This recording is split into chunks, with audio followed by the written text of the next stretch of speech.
Hello दोस्तों, आज की कहानी है आखिर बेटी बेटी होती है और बहू बहू होती है। माँ के हाथों से कंघी लेते हुए सुमन कुछ दम भरे स्वर में बोली, लाओ माँ, मैं तुम्हारे बाल बांध देती हूँ। रूपा देवी कुछ नहीं बोली।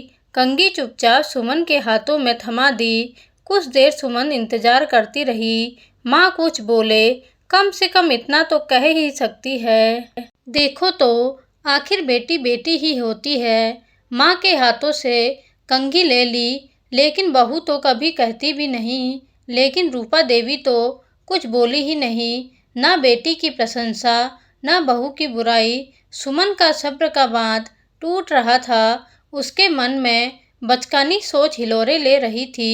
वह सोचने लगी कि अभी 6 महीने पहले जब उसकी शादी नहीं हुई थी तो पूरे घर के सदस्यों के जुबान पर उसका ही नाम रहता था। पापा की चाय से लेकर भाई के लंच की जिम्मेदारी उसी की रहती थी। माँ की थायराइड की दवाई भी वही याद दिलाती थी। खाने में क्या बनना है, इस चिंता से तो माँ मुक्त ही रहती थी।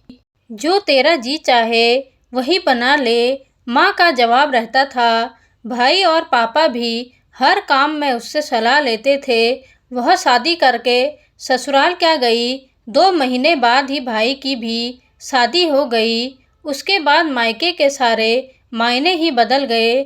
जब वह ससुराल से आई थी तब रास्ते भर सोचते आई थी कि सभी उसकी कमी महसूस कर रहे होंगे। वह जितना सबका ख्याल रखती थी उतना बहू थोड़े ही रखती होगी। पापा अखबार के साथ चाय के लिए बहू की राह ताकते होंगे।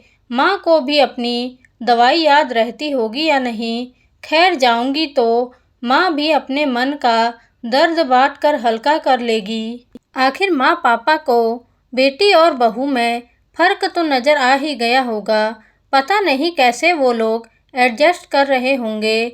यह सोचकर उसका मन भारी हो गया था। लेकिन यहाँ आने पर तो नज़ारा कुछ और ही दिखा।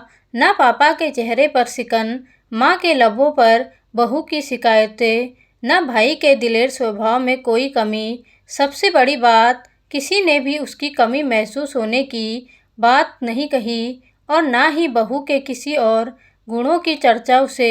यह सब बहुत ही नागवार गुजर रहा था। आखिर दुनिया कहती है बहू बहू होती है, बेटी बेटी होती है। कंघी करते करते इन्हीं सब बचकानी सोचों के ज्वार मन में उमड़ते गुमड़ते आखिर लबों से बोल फूट ही पड़े। देखो तो माँ, बहू तो आपको कंघी करते देखकर भी निकल गई, लेकिन मैं आपके बाल बांधने आ गई ना। आखिर बहू और बेटी बेटी होती है। रूपा देवी उसके हाथों से कंघी लेते हुए बड़े ही सशक्त दृढ़ स्वर में बोली, हाँ, तुम सच कह रही हो, बहू बहू होती है। जब मैं बीमार होती हूँ तो माथे पर पट्टी रखने बहू ही आती है। दूध का गिलास लेकर मेरे सामने मेरी बहू ही खड़ी रहती है। तुम्हारे पापा और भाई की हर ज़रूरतों का ख्याल बहू ही रखती है। बेटी अपने घर से आकर हमारा ख्याल, हमारी सेवा नहीं करती है। अभी तुम्हारे पास कोई काम नहीं है तो तुम मेरे बाल बांधने आ गई, क्योंकि सारा काम मेरी बहू संभाल रही है।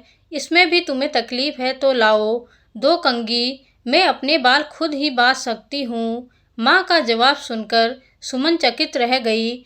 वह सोचने लगी, यह कैसा मायका है, न बेटी की प्रशंसा न बहू की बुराई।